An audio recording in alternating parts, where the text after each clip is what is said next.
Bien, regresamos con el ex viceministro de Gestión Ambiental, José de Chavi, con el economista decano de la Facultad de la UPC, Carlos Adriancén. José, una de las bases importantes de este documento es partir por el hecho, por la premisa que nuestra economía es una economía primario exportadora y luego en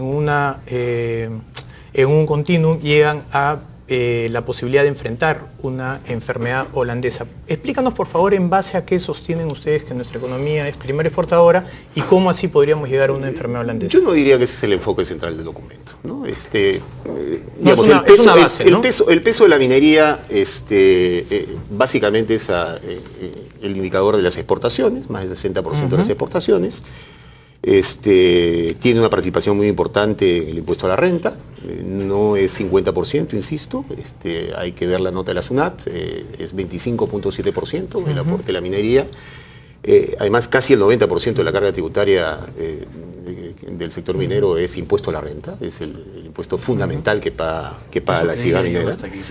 El enfoque que estamos tratando de desarrollar en el documento es, la minería, insisto, es una actividad importante, pero evidentemente necesita regulaciones que hoy en día no existen. Y esas regulaciones ustedes dicen que nuestra economía es tremendamente dependiente del sector primario exportador. Bueno, es una economía que sin duda depende fundamentalmente de actividades como la minería, ¿no es cierto? El indicador de exportaciones que es fundamental. Pero un solo comentario. Sí. Comercio y servicios son casi el 60% del PBI. Sin duda. Para darles una idea. Y no son primarios exportadores. Agreguémosle utilities. Mire, los sectores primarios, minería, pesquería es medio punto, minería es 5, agricultura es 7. No dependemos de ellos. Ahora, traen impuestos, traen divisas. Sí, a mí siempre me llama la atención por qué caracterizamos a la economía en base al 13% del PBI. Cuando he podido conversar con otros economistas, Waldo Mendoza, otros que caracterizaban la economía, terminan aceptando que es un componente importante de las exportaciones, pero no de la base productiva. No lleva a error hablar de un modelo primario exportador que las personas no educadas en economía tiendan a creer que efectivamente minería pues es 60% del PBI o 50% del PBI, que por lo tanto efectivamente podríamos estar en riesgo. Sabemos cuál es la participación porcentual de la minería en el Producto Bruto Interno, y insisto, los indicadores... ¿Pero por qué no decir, por ejemplo, que nuestra economía es primariamente terciaria, dado que más del 60% de la economía es comercios y servicios? Sí, sin duda. Sin duda. Yo no niego el peso que tienen las actividades. Por supuesto, el principal indicador es el Producto Bruto Interno, pero el rol y la presencia de la minería en exportaciones, en el tema tributario, en la captación de inversiones, sin duda es una actividad fundamental. Correcto. Y además decirlo no es atacar a la minería, ¿no es cierto? Decirlo no es atacar a la minería, no, pero, es reconocer la importancia y la gravitación. Sí. ¿Hay posibilidad para ustedes de una enfermedad holandesa en el Perú? Yo creo que hay algunos indicadores. Yo diría, bueno, si uno entra a la página web del Ministerio de Energía y Minas y vemos más o menos 50 y pico mil millones de dólares de inversiones, si esas inversiones se dan en 4 o 5 años, sin duda se podría presentar un escenario. Sí. Ustedes proponen planificar el ritmo de las inversiones para evitar la denominada enfermedad holandesa. Carlos, a ver, tú que eres decano en la facultad, por favor, explícanos qué es enfermedad holandesa y cuáles son las posibilidades de enfrentar una... Como mi tocayo quiere mucho ese país, lo sabe pobre. Este es un país muy pobre. Nos han hecho creer el rollo de que somos una economía dependiente de materias primas, que somos ricos, que nuestro problema es esencialmente redistributivo, y eso es un fraude.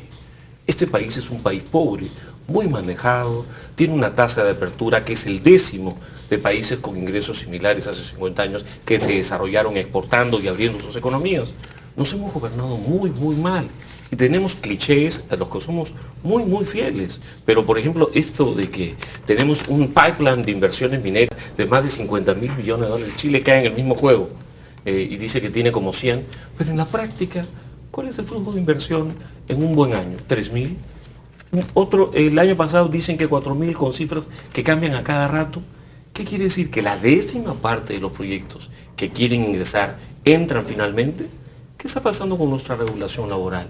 ¿Qué pasa con nuestra regulación tributaria? ¿Por qué se van a otro lado?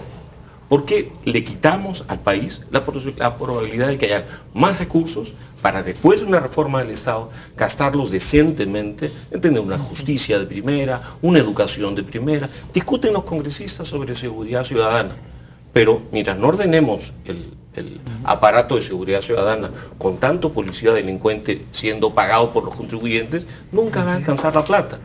El problema del Perú es mucho más de si terminamos de rellenar de impuestos o si racionamos la inversión de la minería. Requerimos mucho más inversión minera, requerimos mucho más inversión en manufactura, mucho más inversión en agro, en todos los planos. Pero no es que somos ricos y que todos los inversionistas mineros están haciendo cola para entrar a esta gran plaza. Eso es una ilusión que nos hace José, daño. lo que plantea Carlos es algo que podemos ver en la data fría, ¿no? Más allá de las interpretaciones que le querramos dar, en la data la producción minera está cayendo. ¿Cuál sería la explicación para ustedes de eso? A ver, el año pasado, que ha sido un año difícil, ¿no?, para el país y particularmente alrededor del tema minero, es un año donde conflictos como el de Conga, conflictos como el de Espinar, digamos, han mostrado, digamos, una agenda complicada. Curiosamente, es el año en el cual el Producto Bruto Interno Minero Metálico crece en 2 puntos y algo más, ¿no? El 2009, por primera vez en 20 años, el PBI de la minería metálica fue negativo. El 2010 cayó aún más, el 2011 volvió a caer y el 2012 ha rebotado, ¿no? Básicamente me da la impresión por la entrada de producción de algunos proyectos vinculados al cobre, casos con Tapacay, que sin duda va a ser una actividad muy importante, y lo que se viene seguramente es la maduración de algunos otros proyectos más. El tema de la caída de la producción minera, sin duda, me da la impresión, está vinculado al tema de los conflictos y al mismo tiempo, insisto, está vinculado a un marco legal y a un marco institucional que ya tiene 20 años de vigencia y que ha mostrado signos de agotamiento. Insisto, este no es un tema que se está discutiendo única y exclusivamente en el país. No, sin duda. El Consejo Internacional de Minería y Metales, que agrupa a las principales empresas del mundo, está discutiendo estos temas y reconocen que el marco institucional y las herramientas que ellos crearon hace 20, 25 años están agotadas y tienen que adecuarse. De hecho, en la región América Latina el día de hoy hay 117 conflictos mineros. Y eso hay hasta un observatorio, ¿no? Ahora, la pregunta bueno, solamente es, en el Perú hay 230, según la Defensoría del Pueblo, ¿no? Pero no mineros, son ¿no? 230 en total, ¿no? Así es, pero alrededor la de actividad mitad minera. son conflictos Sí, vinculados a la minería. El 50% de participación en los conflictos. El 50%. Bueno, es una 5% piscina de de la recursos economía. importante, ¿no? El 50%. De los conflictos. Nadie protesta alrededor de actividades fracasadas. Ya. Bien, vamos a hacer una segunda pausa, vamos a regresar con Carlos y José Chávez, estamos conversando sobre las políticas mineras. Regresamos. Scotiabank descubre